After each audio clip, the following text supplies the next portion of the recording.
कल हम लोगों ने फंडामेंटल थ्योरम ऑफ अर्थमेटिक पढ़ा था।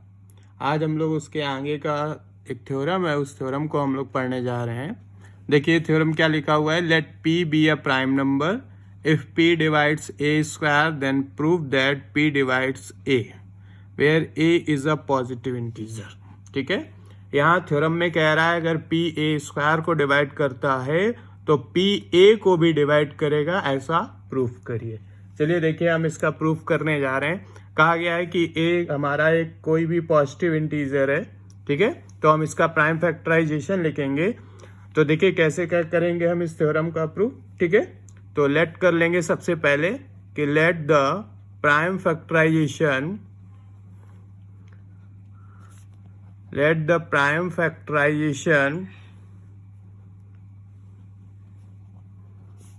of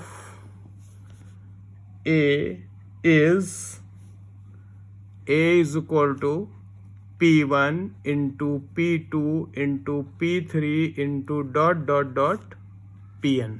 ठीक है, हमको मालूम नहीं कि ये क्या है। अगर ये हमें नंबर पता होता तो हम डिवाइड करके उसके प्राइम फैक्टर निकाल लेते। यहाँ जनरलाइजेशन हो रहा है इसलिए हम लेट कर लेंगे कि इसके जो प्राइम फैक्टर्स हैं वो P1 P2 P3 dot dot Pn है। ठीक है, तो यहाँ पे हम इस चीज़ को मेंशन कर देंगे कि where P1, P2, P3 and dot dot Pn ये सभी जो है आर प्राइम्स। ठीक है, और ये कोई ज़रूरी नहीं है कि ये सभी अलग हो।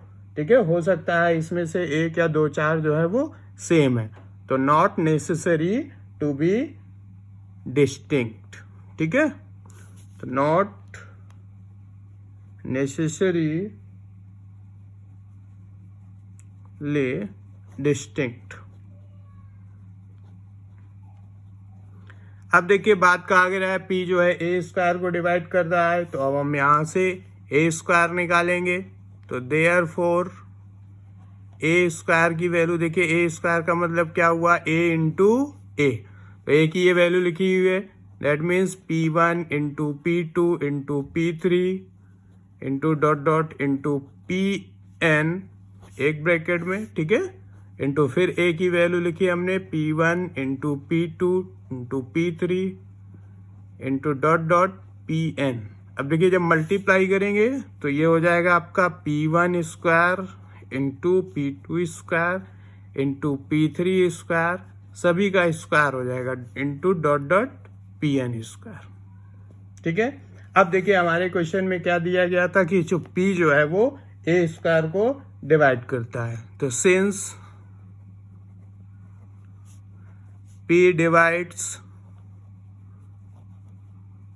ए स्क्वायर, अगर P जो है ए स्क्वायर को डिवाइड करता है इसका मतलब क्या हुआ कि P जो है वो ए स्क्वायर का एक प्राइम फैक्टर होगा। ठीक है ना, तो then by fundamental theorem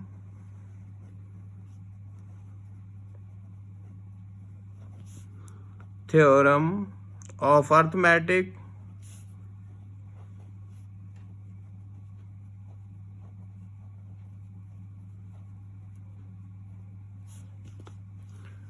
it follows that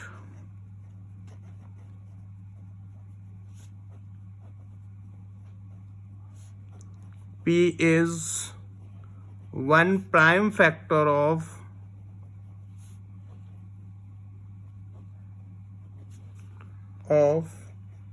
a square।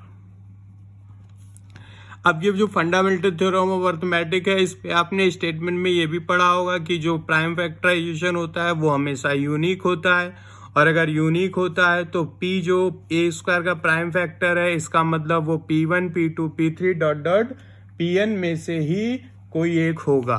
ठीक है, तो using uniqueness property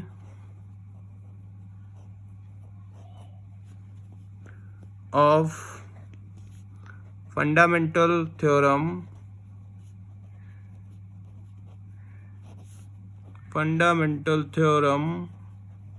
of arithmetic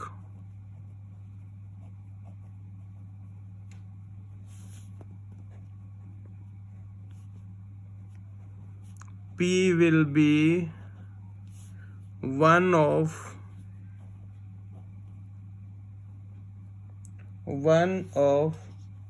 from P1, P2, P3,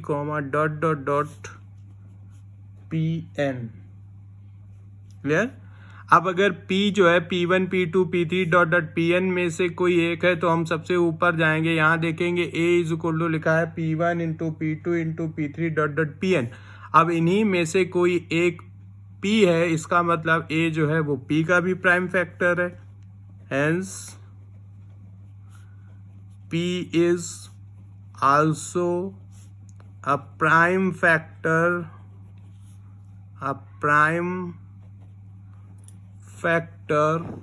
of A। अब अगर P जो है A का प्राइम फैक्टर है तो हम यहां से कह सकते हैं कि 10 P डिवाइड्स A। तो ये थ्योरम थी हमारी। इस थ्योरम में हमने पढ़ा कि अगर P कोई भी एक प्राइम नंबर है और अगर P A स्क्वायर को डिवाइड करता है तो P A को भी डिवाइड करेगा। क्लियर। अब इसी थ्योरम का यूज करके हम कुछ प्रॉब्लम्स को प्रूव करेंगे जो इर्रेशनल नंबर्स की प्रॉब्लम होगी। उनमें प्रूव करने के लिए जो क्वेश्चंस आते हैं उसमें से देखिए मैं एक क्वेश्चन लिख रहा हूं, जैसे आपने देखा होगा, अक्सर लिखा होगा कि so that √2 is a irrational number।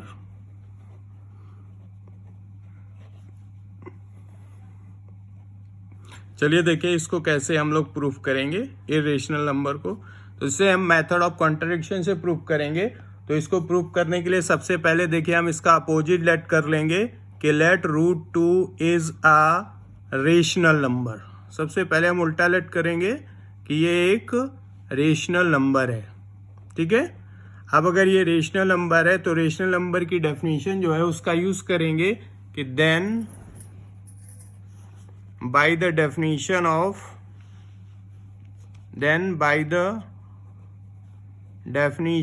rational number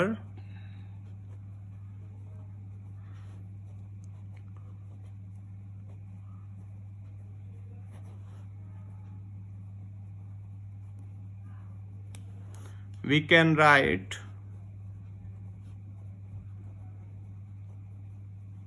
√2 is equal to P upon Q। ठीक है। हमने लेट कर लिया कि √2 जो है वो एक रेशनल नंबर है। अब अगर ये रेशनल नंबर है तो रेशनल नंबर की डेफिनेशन कहती है कि इसे हम P बाई Q के रूप में लिख सकते हैं। ठीक है। जहां पर where P and Q both are integers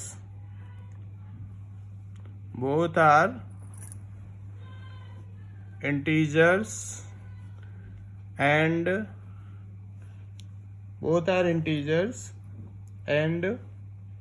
have no common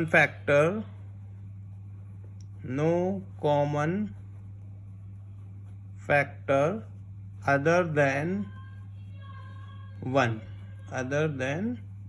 1। ठीक है। अब ये जो इक्वेशन थी इसे इक्वेशन नंबर 1 डाल देंगे और हम इसका स्क्वायर करेंगे। ठीक है। ऑन स्क्वायरिंग बोथ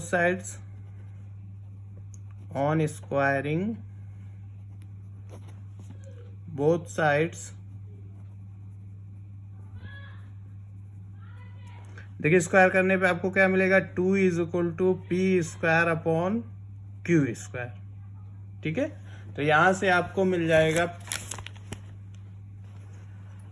यहां से देखिए आपको क्या मिल जाएगा, यहां से आपको मिलेगा कि Q square is equal to P square upon 2।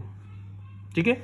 अब देखिए Q square is equal to P square upon 2 का मतलब क्या हुआ कि P स्क्वायर में हम 2 से डिवाइड कर रहे हैं और वो क्या जा रहा है, कितनी बार जा रहा है, Q स्क्वायर टाइम्स। तो इसका मतलब क्या हुआ कि 2 डिवाइड्स Q स्क्वायर। ठीक है। अभी आप देखिए ये कह रहा है कि 2 जो है Q स्क्वायर को डिवाइड कर रहा है, इसका मतलब क्या हुआ कि 2 डिवाइड्स Q। अभी जो हम लोगों ने एक थ्योरम पढ़ी थी उस थ्योरम के अकॉर्डिंग जो है वो 2 जो है वो Q को भी डिवाइड करेगा। ठीक है, क्लियर। अब अगर 2q को डिवाइड कर रहा है इसका मतलब क्या हुआ, सॉरी या q नहीं लेंगे, p में डिवाइड कर रहे हैं हम लोग, तो ये हो गया p स्क्वायर, तो 2 डिवाइड्स p। अब अगर 2 जो है वो p को डिवाइड कर रहा है इसका मतलब क्या है कि 2 जो है वो p का एक फैक्टर है, ठीक है। तो then we can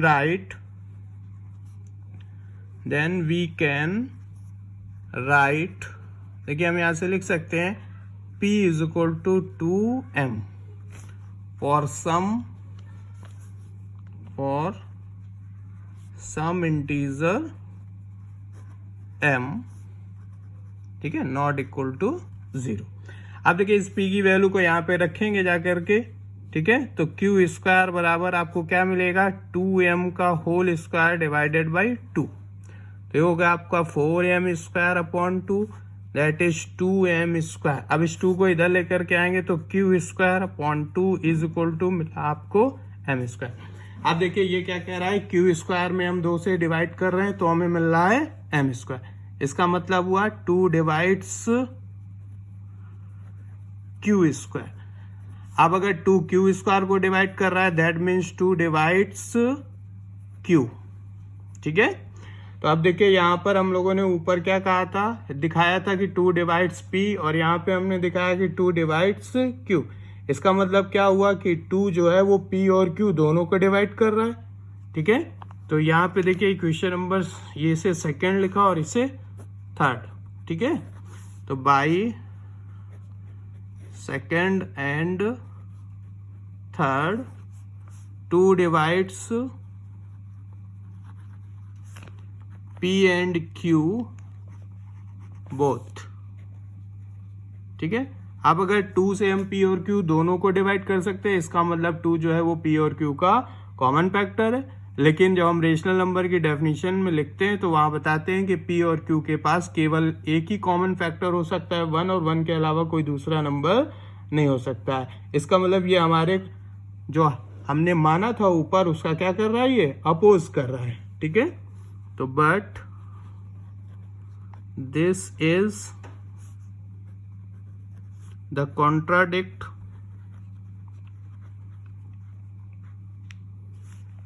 the fact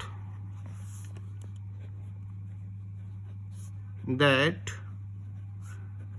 p and q have no common factor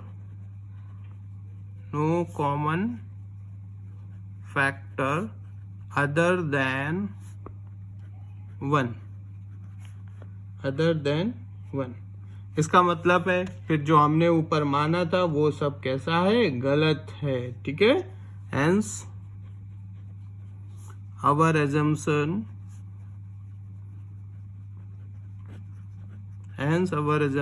is wrong, therefore √2 is a irrational number. Okay, thank you.